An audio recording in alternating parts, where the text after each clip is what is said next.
अच्छा ठीक है जी, चलिए अब देखते हैं।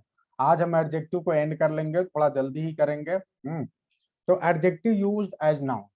अब हम देखेंगे कुछ ऐसे एडजेक्टिव तो आप समझते हैं एडजेक्टिव अलग चीज है, नाउन अलग चीज है, लेकिन क्या एडजेक्टिव को नाउन के रूप में यूज कर सकते हैं, वो हम आज की क्लास में देखेंगे। तो यस, कुछ ऐसे एडजेक्टिव हैं जिन्हें नाउन के रूप में यूज किया जा सकता है। देखते हैं जी। रूल नंबर 92 देखें आप। Adjectives are often used as noun. कुछ ऐसे एडजेक्टिव हैं जो नाउन के रूप में यूज होते हैं। कौन कौन से हैं जी? जैसे यहाँ देखें, as plural nouns denoting a class of person. कुछ ऐसे प्लूरल नाउन होते हैं जो उस पर्टिकुलर पर्सन के क्लास को दिखाते हैं, उसके ग्रुप को दिखाते हैं। जैसे आपने बोला कासस, तो जो कासस है इसके पहले यदि आप द लगा देंगे तो ये तो एडजेक्टिव है कासस, लेकिन जब द आपने लगा दिया तो ये दिखा रहा है कि ऐसे लोग जिनके अंदर कासस का नेचर होता है, जो कि बहुत सावधान रहते हैं। ठीक है, तो ये जब भी आप किसी एडजेक्टिव के पहले द लगा देंगे तो ज्यादातर कंडीशन में वो क्या बन जाएगा जी? प्लूरल बन जाएगा। तो ये बात ध्यान रखना। दूसरी बात, ये उस एडजेक्टिव, उस क्वालिटी वाले लोगों के समूह को दिखाएगा। तो अगर आपने बोला द कासस, यानी ऐसे लोग जो कासस लोग हैं उनके समूह की बात कर रहा है, are always not always cowards. फिर इसी प्रकार द रिच, यानी रिच का मतलब, अब रिच के पहले आपने लगा दिया तो रिच लोगों का समूह, तो जिनके पास रिचेज हैं, यानी जिनके पास बहुत पैसे हैं, उनकी बात हो रही है। और फिर उसके बाद द पुअर, इसका मतलब गरीब लोग के समूह की बात हो रही है। ठीक है, तो ये हो गया। फिर इसी प्रकार द विकेड, तो इसका मतलब विकेड लोग, जो दुष्ट लोग हैं, उनके समूह की बात हो रही है। द राइटियस, इसका मतलब जो अच्छे सही लोग हैं उनके समूह की बात हो रही है। इसी प्रकार ब्लेस्ड आर द मीक, तो मीक मतलब क्या हो गया? ये आप ये बताइए बेटा, ये तो उल्टा लग रहा है, यहाँ पे कौन है भैया ये बताओ? यहाँ पे ब्लेस्ड की बात हो रही कि मीक की बात हो रही है? अब ध्यान देना, ये यहाँ पे इन्वर्जन का यूज किया गया है, यही सब चीजें समझना होता है जी। इन्वर्जन का यहाँ यूज किया गया है, और वास्तव में जो करेक्ट सेंटेंस होगा, द मीक आर ब्लेस्ड। क्या होगा? The meek are blessed. तो इसका मतलब क्या हुआ कि यहाँ पे मीक मतलब कैसे लोग? ठीक है, जो एकदम शांत सीधे सिंपल लोग होते हैं उनकी बात हो रही है। तो इसके पहले द लगा हुआ, तो उनके समूह की बात हो रही है जी। पोलाइट पीपल, बिल्कुल। तो ये एकदम रूल आप सभी को समझ में आया कि अगर किसी प्रकार के समूह की बात करनी है तो आप उसके एडजेक्टिव को यूज कर लीजिए और उसके पहले द लगा दीजिए, तो ऐसे लोग का समूह हो गया। आगे बढ़ते हैं जी और देखते हैं। दूसरा, the singular noun denoting same abstract quality. अगर कोई सिंगुलर नाउन हो गया, कभी कभी देखो एक जगह से आपने देखा कि आप एडजेक्टिव के पहले द लगाया तो प्लूरल बन गया। अच्छा, कई बार आप एडजेक्टिव के पहले द लगाएंगे तो सिंगुलर भी बनेगा। जैसे यहाँ पे ध्यान दीजिए, यहाँ पे फ्यूचर क्या है? फ्यूचर एडजेक्टिव है, इसके पहले द लगा दिया गया तो अब ये नाउन बन गया, लेकिन अब की बार ये सिंगुलर नाउन है, और सिंगुलर में भी कैसा? Abstract noun.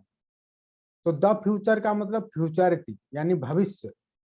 ठीक है, तो भविष्य इज अननोन टू अस, भविष्य की बातें। He is lover of the beautiful, तो द ब्यूटीफुल का लवर है वो।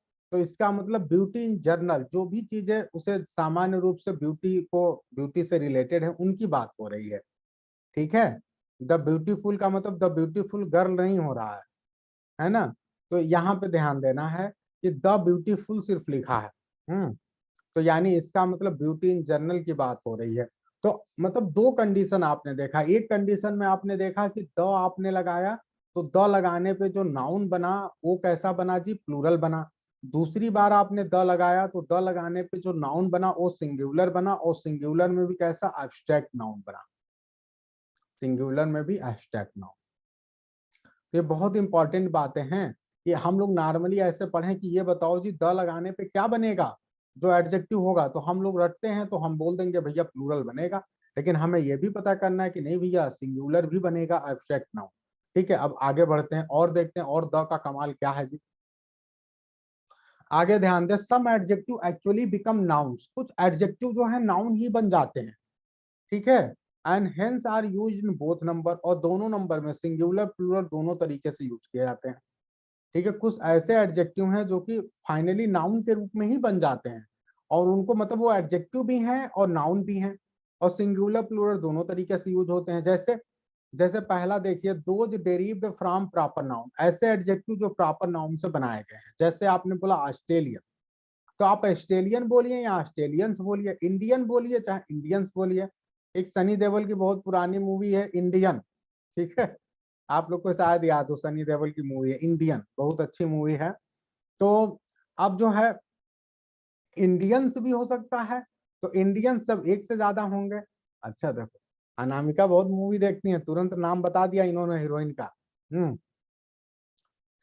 तो इंडियन हो गया, इंडियंस हो गया। हम्म, तो इसी प्रकार से Australian Australians, Canadian Canadians, Italian Italians, तो ये हो गया जी। ठीक है जी।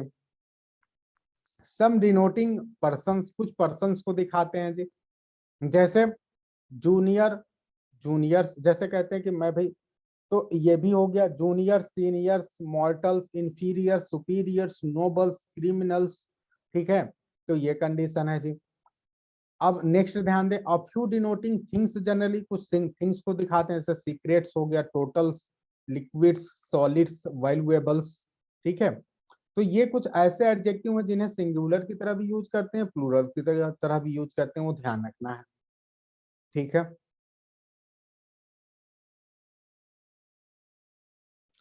अब यहाँ पे ध्यान देना कि यहाँ पे रेन एंड मार्टिन ये बताना चाहते हैं, कुछ अपवाद में कुछ चीजें।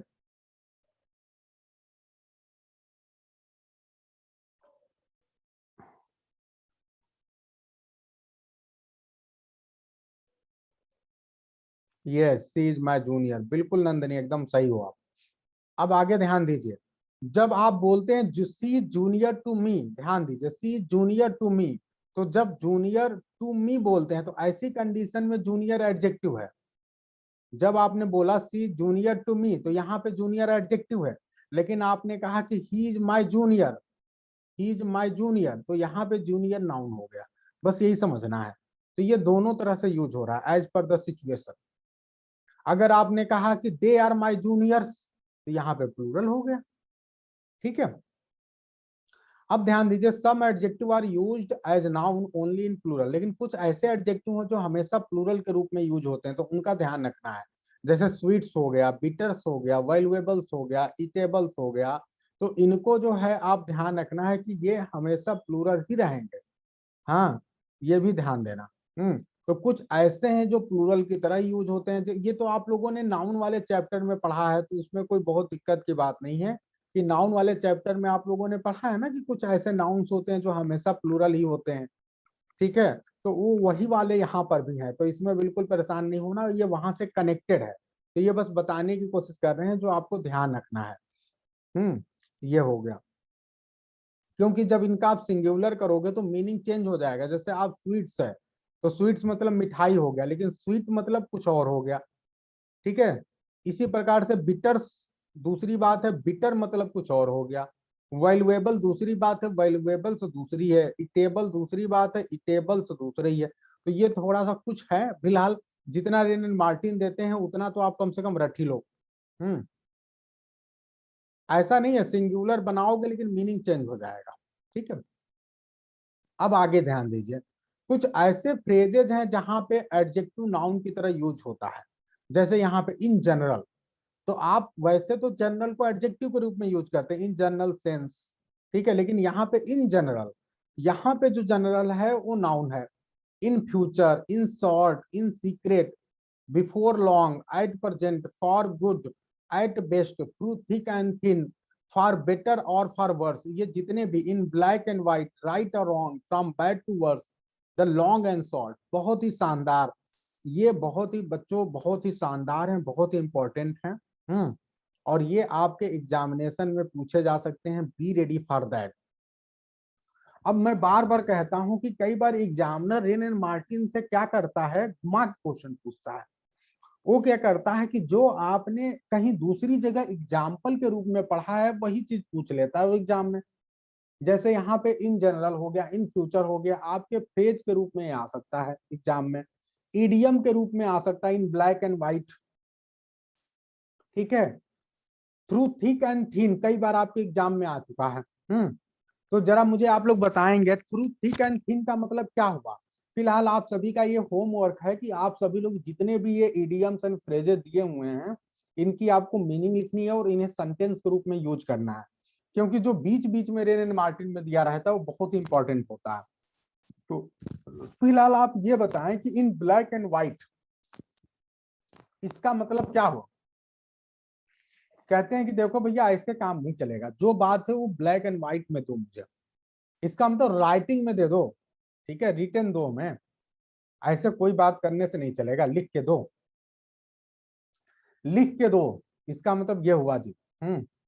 अच्छा, थ्रू थिक एंड थिन भी बहुत ही शानदार है, इसका मतलब हुआ under all circumstances, under all circumstances, ठीक है, मतलब हर सिचुएशन में, चाहे जितनी, चाहे जो कंडीशन हो, हर सिचुएशन में थ्रू थिक एंड थिन होता है, इन ऑल कंडीशंस, ठीक है।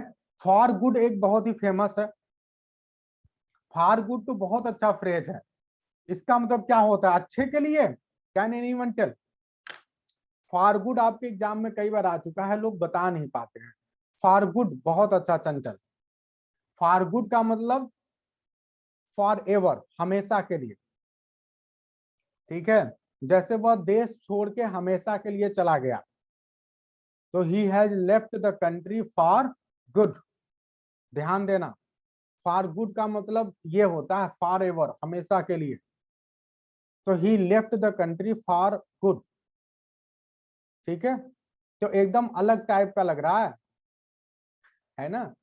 तो ये थोड़ा सा अच्छा है, ये सब छोटी छोटी मगर मोटी चीजें हैं और बहुत ही इंपॉर्टेंट है, एग्जाम में आ जाता है। अगर आपने नहीं किया है तो आप गेस करते रहो, सारा गेस गलत हो जाएगा और फिर आप एग्जाम में आपका नंबर कम हो जाएगा। तो ये प्रैक्टिस करते रहिए, बीच बीच में मिलता रहे तो, है ना। चलो जी, ये कुछ आपके सामने सेंटेंसेज हैं। देखिए यहाँ पे एक सेंटेंस दिया भी है आपको समझने के लिए, अगर आप यहाँ पे ध्यान देंगे तो ये सेंटेंस लिखा हुआ है कि yes he has left India for good, यानी उसने इंडिया को हमेशा के लिए छोड़ दिया, ठीक है जी, ये चीज है।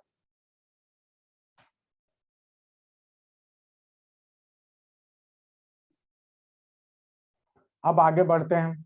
अच्छा, अभी आपने देखा कि एडजेक्टिव को नाउन के रूप में यूज किया जाता है।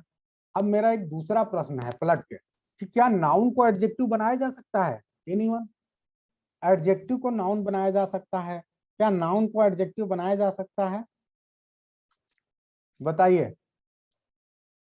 अच्छा कैसे, जैसे आपने बोला कंप्यूटर लैब, तो जो कंप्यूटर लैब हो गया या कंप्यूटर इंचार्ज, तो ये क्या हो गया जी, यहाँ पे कंप्यूटर अपने आप में नाउन है, लेकिन उसको जो है किसी एक दूसरे नाउन से पहले यूज किया गया है, तो इसलिए क्या हो गया जी, ये नाउन एडजेक्टिव के रूप में यूज हो गया, ठीक है, तो ये ध्यान देना।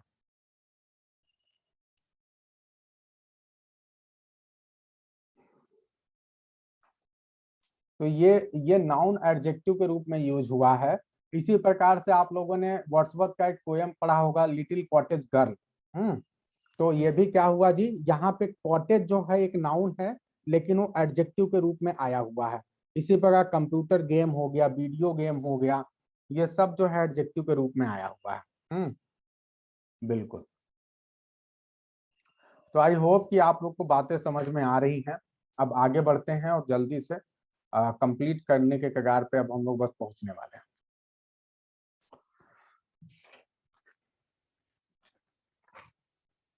अब पोजीशन ऑफ एडजेक्टिव की बात करते हैं, एडजेक्टिव के डिफरेंट पोजीशन की, ध्यान दीजिए।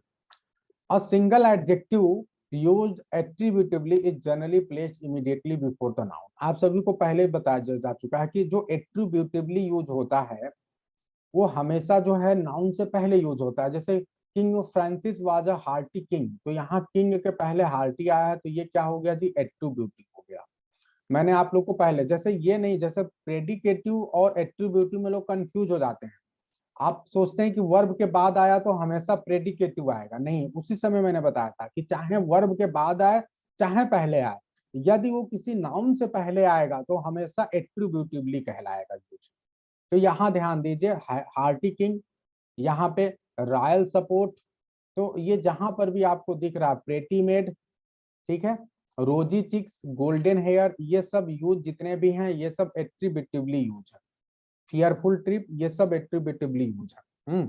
अब आगे ध्यान दीजिए, अब ये बता रहे हैं कि अगर आप गलत जगह यूज करेंगे तो मीनिंग में भी चेंज हो जाएगा। Observe the difference in meaning in between.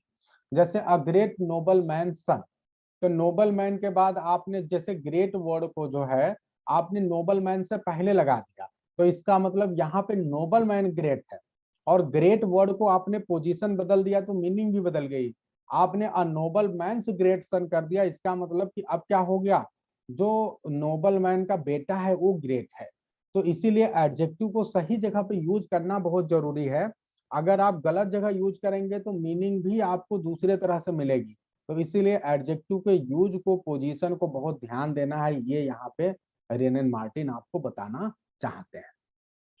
ठीक है, यस चंचल, एकदम एडजेक्टिव नाउन से पहले जब भी आएगा तो ऐसी कंडीशन में एट्रीब्यूटिवली यूज कहलाएगा। अब आगे बढ़ते हैं, 95 पे चलते हैं। इन पोएट्री, लेकिन पोएट्री में क्या होता है, कई बार नाउन को जो है, आप जानते हैं पोएट्री ग्रामर के तो रूल को फॉलो करता नहीं है, तो क्या करता है कई बार कि नाउन को जो है अक्सर एडजेक्टिव को नाउन के आगे कर देता है, यानी जो एट्रीब्यूटिव है उसको नाउन के बाद कर देता है। लेकिन आप ध्यान रखना कि एग्जाम में कभी भी पोएट्री से क्वेश्चन नहीं आता, तो इसलिए बस ये आपको समझाने के लिए दिया गया है, बाकी एग्जामिनेशन पॉइंट ऑफ व्यू से इसका कोई मतलब नहीं है। जैसे children dear was it yesterday, ठीक है, तो चिल्ड्रेन डियर नहीं, डियर चिल्ड्रेन ये है। इसी प्रकार we heard the sweet bells over the bay. तो फिर ये पूरा दूसरा, ये दोनों मिला के लाइन है, ठीक है, we heard the sweet bells over the bay, o man with sisters dear, तो यहाँ पे डियर सिस्टर होगा, ठीक है, डियर सिस्टर्स। तो ये है, तो दोनों आपने देखा, दोनों एग्जाम्पल पोएट्री में। तो ये कई बार क्या होता है पोएट्री में जो है थोड़ा सा कई बार वो लोग क्या कर देते हैं कि बाद में कर देते हैं एडजेक्टिव को, लेकिन है वो एट्रीब्यूटिव ही, और जब वो क्लोज उसका बनेगा तो इसका मतलब वो पहले रहेगा। तो I hope it is also clear to everyone. Any doubt? आप लोग यस बोलते रहा करिए, ठीक है, जो सिंपल सी चीजें हैं, छोटी चीजें हैं, उसमें फिर क्या समय वेस्ट करना है ना, और एकदम आसानी से सबको समझ में आ जा रही है। आगे बढ़ते हैं, अब इसको आज खत्म करने का दिन आ गया, आज इसका फ्यूनरल का समय आ गया है। बिल्कुल नंदनी, ओ स्काई ब्लू, बहुत अच्छा।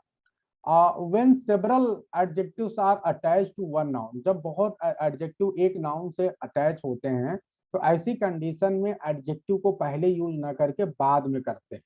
ये ध्यान देना, अगर एक एडजेक्टिव है तब तो पहले लगा ले, लेकिन अगर एक से ज्यादा है, 2-3 एडजेक्टिव आ गए, तो ऐसी कंडीशन में 2 तक चल जाता है, लेकिन जब 2 से ज्यादा बढ़ जाए तो कभी भी आप पहले मत लगाइए, बाद में लगाइए, तो ज्यादा आप इम्फेसिस कर पाओगे।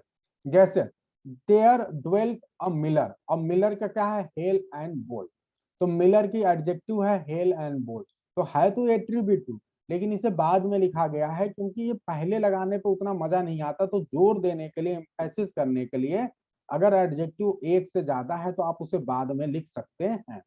इसी प्रकार द किंग, किंग के बारे में क्या क्वालिटी है, fearless and resolute, at once advanced. जो किंग था वो फियरलेस था, रेजोल्यूट था, एकदम डिटरमाइंड था, तो इस तरह वो तुरंत जो है आगे की ओर बढ़ा। Franklin had a great genius, original, sagacious and inventive, तो यहाँ पे क्या हो गया कि ये सारी चीजें जो है बाद में आ गई, ठीक है, ठीक है, तो a great genius, original, sagacious, inventive, तो आपने देखा कि ये एडजेक्टिव किस तरह से बाद में आ रहे हैं। अब आगे बढ़ते हैं, 97 पे चलते हैं। 97, तो आपको ये समझ में आ गया कि जब 2 या 2 से ज्यादा एडजेक्टिव हो तो आप बाद में एम्फेसिस देने के लिए लगा सकते हैं, ठीक है, वो ज्यादा बेहतर होता है। When some words or phrase is joined to the adjective to explain its meaning, जब किसी वर्ड या फ्रेज को एडजेक्टिव के साथ ज्वाइन किया जाता है उसकी मीनिंग को एक्सप्लेन करने के लिए, तो उसको भी एडजेक्टिव के बाद ही में रखा जाता है। Thank you, thank you. अब यहाँ पे ध्यान दीजिए कि he was a man fertile in resource, तो अब यहाँ पे नाउन बच्चों क्या है जी, मैन है, नाउन यहाँ पे मैन है। अब ये जो फर्टाइल इन रिसोर्स है ये वास्तव में एडजेक्टिव फ्रेज है जो मैन की क्वालिटी को बता रहा है। तो चूंकि ये फ्रेज के रूप में आ रहा है तो फ्रेज हमेशा जो है नाउन के बाद आएगा। क्लियर है सभी को? इसी प्रकार से a Sikh taller than any of his comrades rushed forward. तो यहाँ पे क्या हुआ जी, ये भी एक फ्रेज है और ये इसके बाद में आया हुआ है। ठीक है, तो I hope it is clear to everyone. तो पोजीशन का बहुत ध्यान देना है, ठीक है। अब आगे ध्यान दे जी, रूल नंबर 98 पे ध्यान देंगे। In certain phrases the adjective always comes after the noun. कुछ ऐसे फ्रेजेज हैं जहां पे एडजेक्टिव हमेशा नाउन के बाद आता है। ठीक है, ये तो आपको रटना है, ये रट लो एकदम, इसमें कुछ नहीं कर सकते, इसको रट लो। जैसे एयर अपेरेंट, टाइम इमेमोरियल, ये तो बहुत हाँ ऐसा प्राचीन काल से चला आ रहा है? तो क्या होगा भाई, इट हैज बीन या it had been going on, ठीक है, सिंस टाइम इमेमोरियल। ठीक है, सिंस का प्रयोग इसके पहले होता है और ये हमेशा बहुत ही फेमस है, लॉन्ग टाइम से, बहुत अति प्राचीन प्राचीन समय से। तो अ टाइम इमेमोरियल बहुत ही इंपॉर्टेंट है।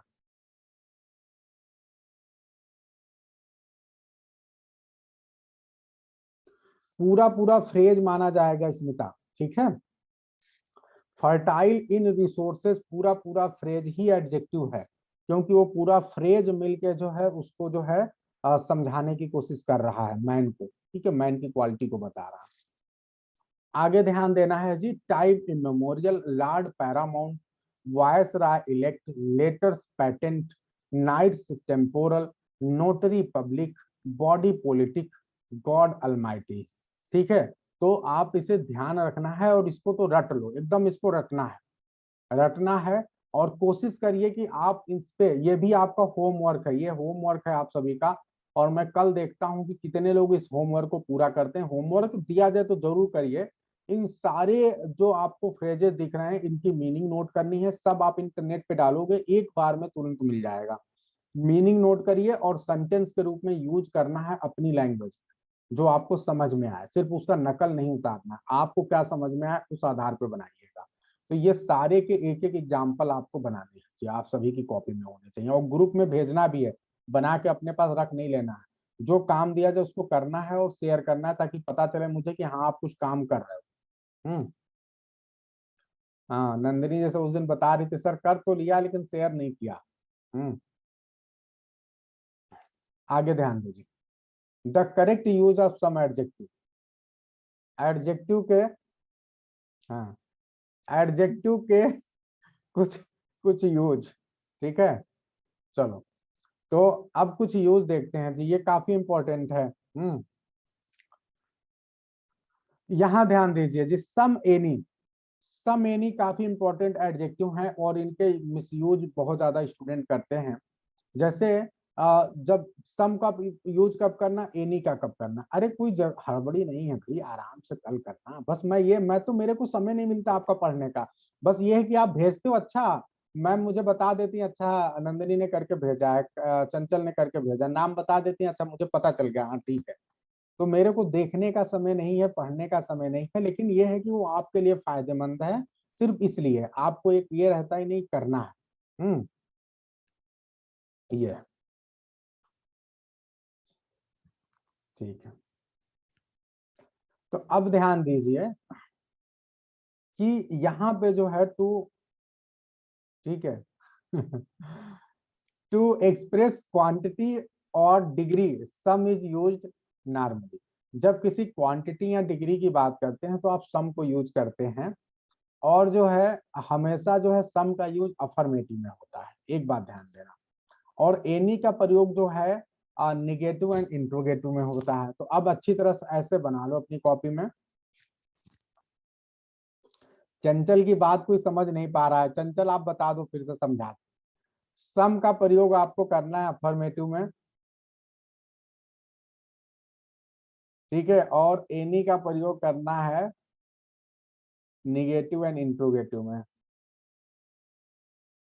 निगेटिव एंड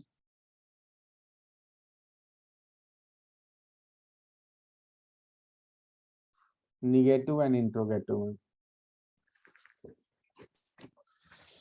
अच्छा, एक बात और मैं आप लोग को बता दूं कि जैसे आप लोग पूछ लिया करिए, जैसे पिछले हफ्ते हम लोगों ने क्या किया कि नाउन नंबर किया। तो आप लोग मुझे ये बताओ सारे सब लोग कि आप लोगों ने अभी तक जितने क्वेश्चन किए क्या नाउन नंबर को अच्छे तरह से कंप्लीट कर लिया है? नाउन नंबर कंप्लीटेड है सबकी तरफ से? मैं मान के चलूं कि एक हफ्ते में जो आप लोगों ने 6 दिन आपकी एक्सरसाइजेज हुई उसमें नाउन कंप्लीट हो चुका है। तो हो गया है कि नहीं सभी का, ये बताओ जी।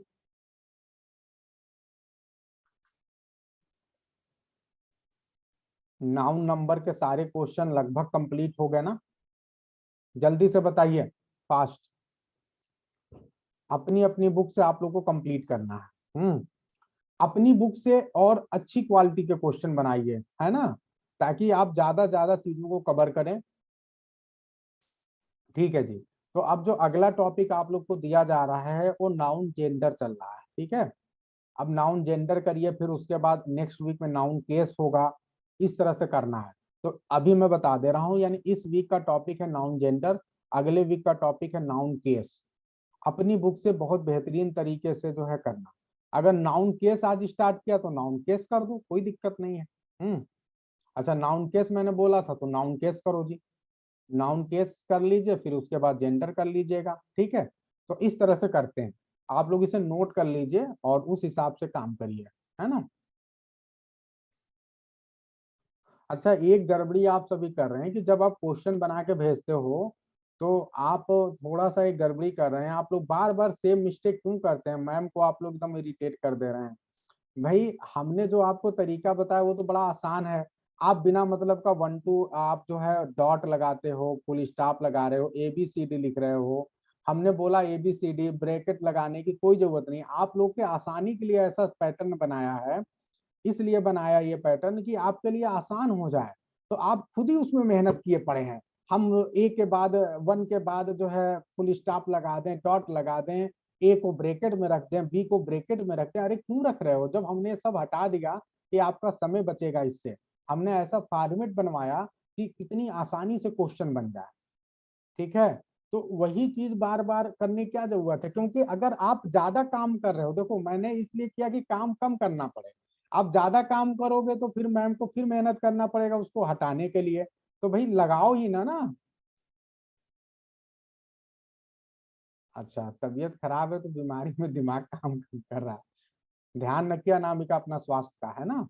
बढ़िया से आप लोग खाइए पीजिए, बहुत ठंडी चल रही है, और खूब अच्छे से पढ़ाई करिए।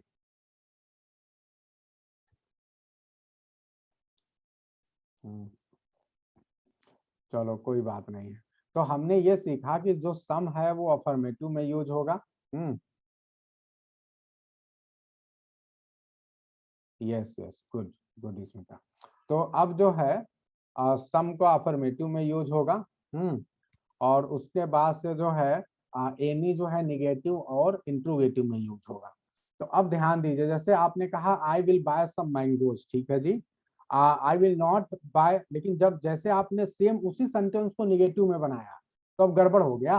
अब आपको फिर सम नहीं लगाना है, जब निगेटिव बना तो एनी का प्रयोग करना है, ठीक है। तो आई will not by any mangoes, ये बहुत ही इंपॉर्टेंट है और बच्चे एग्जाम में गड़बड़ी कर देते हैं। अगर सेंटेंस को आपको निगेटिव में बनाना है तो निगेटिव में कोई पॉजिटिव डिग्री वाला ये वर्ड आ ही नहीं सकता, सम वगैरह। और ये मैंने शुरुआत में ही अपने लेक्चर में बताया था, जब निगेटिव सेंटेंसेस में बता रहा था। इसी प्रकार से have you bought any mangoes. तो जब have you bought any mangoes तो इंट्रोगेटिव, तो आपने अभी देख लिया कि सम का प्रयोग आपने अफर्मेटिव में किया। और जैसे सेंटेंस आपका निगेटिव या इंट्रोगेटिव होता है तो आपने सम की जगह एनी का प्रयोग कर दिया। हम्म। ठीक है, तो ये पहली बात ध्यान देना है। अच्छा, दूसरी बात ये ध्यान देना है कि इसका इस हर चीज का एक्सेप्शन होता है। तो ये एक्सेप्शन कहता है कि अच्छा ठीक है भैया, आपने ये सीखा कि अफर्मेटिव में जो है एनी का प्रयोग नहीं कर सकते, अफर्मेटिव को छोड़ के सारी जगहों पे एनी का प्रयोग कर रहे हैं। अफर्मेटिव में आप सम का प्रयोग कर रहे हैं। तो अब ये पूछ रहा है कि क्या अफर्मेटिव में भी एनी का प्रयोग किया जा सकता है? तो यस, एक तरीका है। अगर आपको इफ का प्रयोग मिल जाए, अगर इफ वाला सेंटेंस मिल जाए, ठीक है, तो ऐसी कंडीशन में आप एनी का प्रयोग अफर्मेटिव में भी कर सकते हैं। जैसे आपने बोला if you need any more, यदि तुम्हें और कोई जरूरत हो तो आई विल हेल्प यू, तो मैं तुम्हें हेल्प करूंगा। तो यहाँ पे एनी मोर, एनी मनी, यदि तुम्हें और पैसे की जरूरत है, तो इन केस अगर इस बात की बात हो रही है, तो ऐसी कंडीशन में, यानी कोई कंडीशन की बात आ जाए तो वहां पे इफ लगे या इन केस लगे, तो ऐसी कंडीशन में आप जो है एनी का प्रयोग कर सकते हैं। तो अब समझ में आ गया जी सभी को। यानी एनी का प्रयोग नॉर्मली अफर्मेटिव सेंटेंस में नहीं करते हैं, लेकिन यदि कंडीशन की बात आ जाए तो ऐसी कंडीशन में आप जो है एनी का प्रयोग कर सकते हो। ठीक है, तो ये हो गया। अच्छा, इसी प्रकार क्या सम, सम को आपने देखा, अब दोनों को उल्टा पुल्टा करके हम देख रहे हैं। तो एनी अफर्मेटिव में नहीं होता था, हमने देख लिया। अब इसी तरह अपवाद देखते हैं सम का।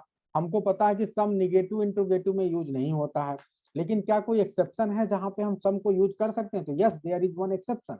कौन सा एक्सेप्शन है? ये कह रहे हैं कि यदि इंट्रोगेटिव सेंटेंस ऐसा आ जाए, यदि इंट्रोगेटिव ऐसा आ जाए कि वो ऑफर करें या कोई रिक्वेस्ट की बात करें या किसी एक्सपेक्टेशन की बात हो, एक्सपेक्टेशन यस में मिलना हो, ठीक है, अगर आपको लगे कि कोई ऑफर हो रही है या रिक्वेस्ट हो रही है या जो आंसर मिलने वाला है वो यस में मिलने वाला है, तो ऐसी कंडीशन में आप सम का प्रयोग कर सकते हैं। जैसे आपने कहा will you have some ice cream, तो यहाँ पे क्या हो गया? ऑफर दिया जा रहा है, भैया कुछ आइसक्रीम लोगे? तो टुनटुन ने हार्टिका से पूछा कि हार्टिका क्या आइसक्रीम लोगी? तो अगर ऐसी कंडीशन हो गई, ऑफर दिया जाएगा, तो ऑफर के कंडीशन में जो है आपको क्या करना पड़ेगा? एनी का यूज मत करिए, और आप क्या कर दो जी, एनी के बजाय सम का प्रयोग कर दो। ठीक है,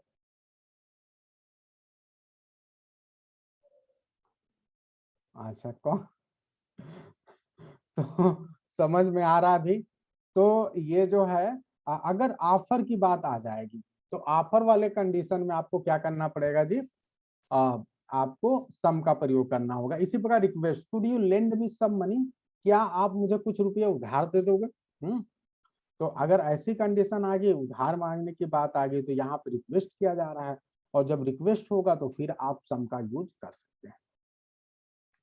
इसी प्रकार से यदि आपको ये हो कि did you buy some clothes, इसका मतलब आपको पूरा आशा है कि आपने कपड़े खरीदे होंगे। तो जब किसी से आपने जो है इस तरह से क्वेश्चन पूछ रहे हैं, तो इसका मतलब कि आपको यस में अगर आपको आशा है, तो ऐसी कंडीशन में भी आप जो है सम का प्रयोग कर सकते हैं। तो आपको एक्सेप्शन समझ में आ गया जी सभी को 100%? यस, इंट्रोगेटिव की ही बात हो रही है, निगेटिव की बात नहीं हो रही है। यानी निगेटिव में तो एनी ही हमेशा आएगा। जब इंट्रोगेटिव होगा, ठीक है, तो इंट्रोगेटिव की कंडीशन में क्या होगा कि आप सम का प्रयोग कर सकते हैं अगर तीन कंडीशन हो, यदि किसी ऑफर की बात हो, किसी रिक्वेस्ट की बात हो, या फिर कोई एक्सपेक्टेशन हो जहां पे आपको लगे कि यस में आंसर आएगा।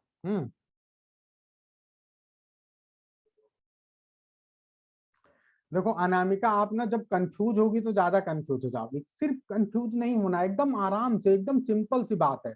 आपने ये जाना कि सम का प्रयोग अफर्मेटिव में करना है, निगेटिव और इंट्रोगेटिव में करना है आपको एनी का प्रयोग, ये नॉर्मल कंडीशन है। अब अपवाद क्या है कि आप जो है अफर्मेटिव में पढ़े हैं कि सम का प्रयोग करना है, लेकिन कभी कभी कोई कंडीशन है जहां पे आप एनी का प्रयोग कर सकते हो। एक ही कंडीशन है कि जब इफ का प्रयोग हो जाए, यानी किसी शर्त की, किसी कंडीशन की बात आ जाए, तो एनी का प्रयोग कर लो। इसी प्रकार से सम का प्रयोग आपको पता है केवल अफर्मेटिव में हो सकता है, लेकिन आपको पता है कि इंट्रोगेटिव में जो है और निगेटिव में एनी का प्रयोग होता है। लेकिन ऐसी तीन कंडीशन है जब सम का प्रयोग आप इंट्रोगेटिव में कर सकते हैं। इसी चीज को तो याद करना होता है, एक्सेप्शन की तो रटना होता है। और तीन कंडीशन क्या है? अगर ऑफर और रिक्वेस्ट हो और आपको एक्सपेक्टेशन हो यस का। तो ये चीज थोड़ी सी प्रैक्टिस करिए। आपके सामने एग्जाम्पल दे दिया गया, आप लोग मुझे दो तीन एग्जाम्पल बताइए जल्दी से जी। दो तीन मुझे एग्जाम्पल बताइए जहां पे आप जो है ऑफर कर रहे हो, रिक्वेस्ट कर रहे हो, और आपको एक्सपेक्टेशन हो यस में आंसर मिलने का। आप लोग वहां पे मुझे सम का यूज करके दिखाइए जल्दी से, फास्ट प्रैक्टिस करिए, जल्दी से बताइए फास्ट।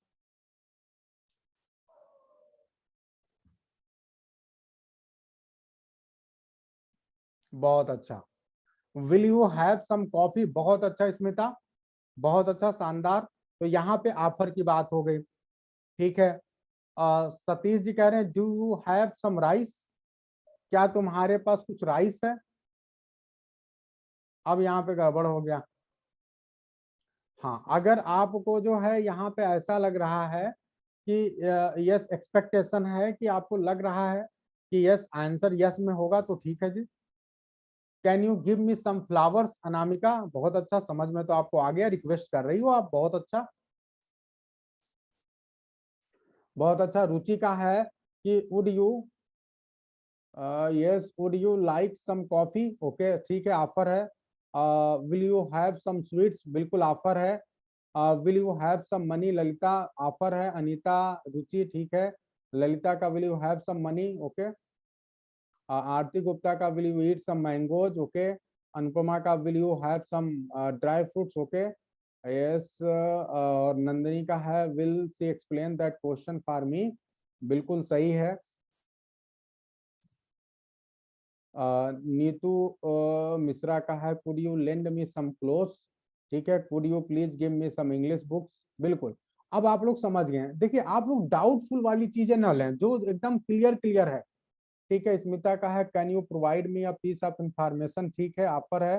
चंचल का है will you give me some chocolate. Aparna का है, अर्पणा दीक्षित का है okay, have you some chocolate, ठीक है। अभी अब मैं सबका पढ़ नहीं पा रहा हूँ, तो अब समझ में आ रहा है, बिल्कुल अब आप लोग समझ में आ गया आप सभी को।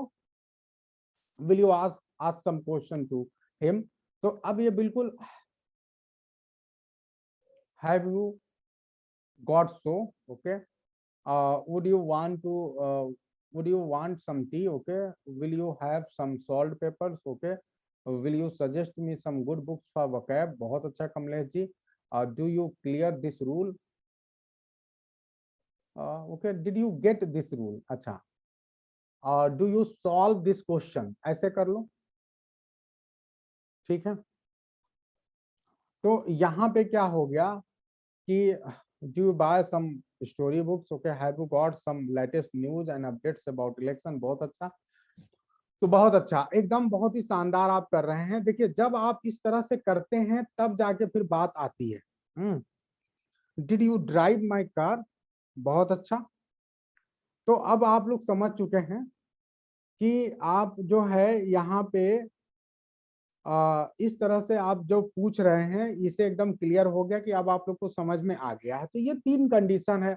अब बताओ अनामिका, एकदम समझ में आया कि नहीं आया, बताओ, पक्का आ गया कि नहीं? अनामिका, हेमलता, देखो मैं अपने ऐसे स्टूडेंट का ज्यादा ध्यान रखता हूँ कि जो लोग जो थोड़े से ज्यादा कंफ्यूजन में रहते हैं और उसमें उनकी गड़बड़ी नहीं है, क्योंकि कुछ लोग भाई पहले से ज्यादा नहीं सीखे हैं, उनको अब सीखना है, लेकिन हम तो सबको साथ में लेकर चलेंगे। बिल्कुल, टेंस का कोई इशू ही नहीं है। टेंस का कोई इशू नहीं है, ठीक है। अब फिलहाल लेकिन ये होता है ना कि ऑफर और रिक्वेस्ट हमेशा प्रेजेंट में करते हैं, तो ये ध्यान रखना है। तो जैसे जैसे ऑफर और जो रिक्वेस्ट होगा वो तो प्रेजेंट में होगा, और बाकी जो है एक्सपेक्टेशन पास्ट में हो सकती है, वो हमेशा पास्ट इंडेफिनिट होगा कि क्या तुमने ऐसा किया, क्या तुमने खाना खाया, वो तो प्रेजेंट में हो नहीं सकता, तो वो तो पास्ट ही में होगा कि कोई एक्सपेक्टेशन आपने किया था जिसका जवाब आपको यस में चाहिए था, ठीक है। तो जैसे आप टुनटुन आया, तो आप टुनटुन से, आपको कोई आशा था, टुनटुन को आपने कोई काम दिया था कि टुनटुन तुम जब आना मेरे पास तो तुमको 3 की टेबल याद होनी चाहिए। अब जब टुनटुन आपके पास आया तो आपने टुनटुन से पूछा कि Tuntun have you learned the table of 3, तो अब इसका मतलब क्या हुआ कि टुनटुन से आपको आशा थी कि उसने टेबल लर्न कर लिया होगा, तो ये पास्ट में जाएगा। तो ये परफेक्ट भी हो सकता है, प्रेजेंट परफेक्ट भी हो सकता है, एंड पास्ट इंडेफिनिट हो सकता है।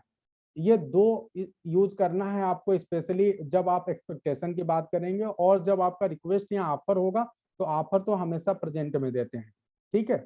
और प्रेजेंट में ऑफर देने के बहुत से तरीके होते हैं, कुड का प्रयोग करिए, वुड का प्रयोग करिए, और आप जो है जितने भी मॉडल्स हैं उनका प्रयोग कर लीजिए, ठीक है, बिल्कुल। डिड यू क्वालिफाई यूपीएसएसबी एग्जाम, इसका मतलब ठीक है, यानी आपको आशा थी कि उसने क्वालिफाई किया होगा, ठीक है।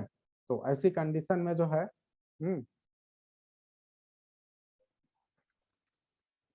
लेकिन आप लोग अभी गड़बड़ी ये कर रहे हैं कि ये जो क्वेश्चन पूछ रहे हैं उसमें सम का प्रयोग नहीं कर रहे हैं,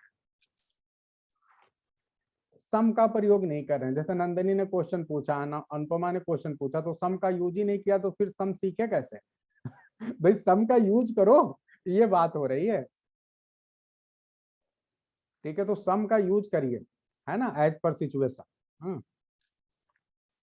ठीक है, तो चलो भाई आज की क्लास, सॉरी मैं चाहता हूं, नहीं बिल्कुल कोई बात नहीं है, दीपक आप आराम से स्वस्थ हो जाइए, फिर क्लास लीजिएगा। हम्म, ठीक है, बिल्कुल सही है Sonal, will you have some ice cream? हाँ ठीक है। Have you learn, have you learn होगा Ruchi, have you learn some theory of Darwin? Nandini का है, will you give me some tricks for clear TGT PGT, for clearing TGT PGT exam? ठीक है, तो बहुत अच्छा, बहुत अच्छा, आप लोग समझ गए। अब आज की क्लास हम यहीं पे एंड करेंगे, क्योंकि अब इसके बाद का जो टॉपिक है ईच एंड एवरी, वो कम से कम 10 मिनट लेगा, जो कि हम कर नहीं पाएंगे, क्योंकि अगला इसके बाद जो है एलटी की क्लास है, और फिर इसके बाद एक्सरसाइज भी है।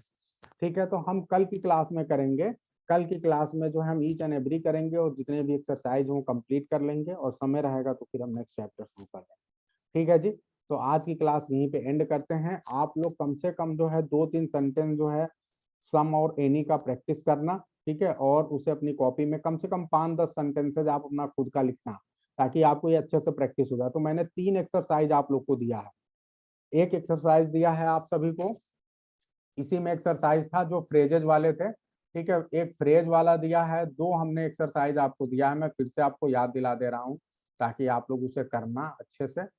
जल्दी से बताइए जी, रूल नंबर कौन सा था? नंदिनी बताइए, रूल नंबर 98। ओके, हाँ एक ये था, यस, रूल नंबर 92 का 4 नंबर है, इन जनरल इन फ्यूचर वाला है ना, रूल नंबर 92 का 4 नंबर का है, और यस नंदिनी ने लिख दिया है। और रूल नंबर 98 का जो है आपको करना है, in certain phrases adjective always comes after the noun, ठीक है, तो ये 2 आपको करना है, इसे आप लोग नोट कर लीजिए, और इसे करना है। और फिर रूल नंबर 99 में सम और एनी के यूसेज पे आपको कम से कम 5 सेंटेंसेस बनाने हैं सभी को। तो ये आपकी एक्सरसाइज है जो एक्स्ट्रा आपको करनी है, प्रैक्टिस करनी है, ठीक है जी। ठीक है, तो बस आज की क्लास यहीं पे एंड करते हैं। किसी को कोई दिक्कत होगा तो ग्रुप में आप लोग पूछ लेना, कुछ लोग आप लोग को हेल्प कर देंगे जिसको नहीं समझ में आया, ठीक है जी। Good night to everyone.